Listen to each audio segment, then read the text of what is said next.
అధికారమంతా కొంతమందికే సొంతమైపోయింది. కలసలతో నడిగడ్డ బ్రతుకు ఆగమైపోయింది. తిరుగుబాటు జెండెగరలేకనే మార్పు మాయమైంది. కలిసి నోడి కుట్రెరుగలేకనే బానిస బతుకయ్యింది. ఎన్ని ఏళ్ళు ఇంకెన్ని నాళ్ళు ఈ అణిచివేత మనపై, ఎన్ని ఏళ్ళు ఇంకెన్ని నాళ్ళు ఈ అణిచివేత మనపై. ఎదురు తిరిగి పోరాడి నిలబడితే రాదా గడుపై. అణిచివేత ఎంత అధికమైతే ఉవ్వెత్తున లేవద ఉద్యమం. కేవలతో మొదలైన పోరు నడుపుతుంది మహోద్యమం. చినుకు చినుకులు ఒకటై కురిస్తే తడివానై పడుతుంది. బహుజనులంతా దండుగా కదిలితే పాలన మనదవుతుంది.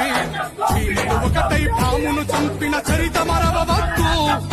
చీమలు ఒకటై పామును చంపిన చరిత మరవవద్దు.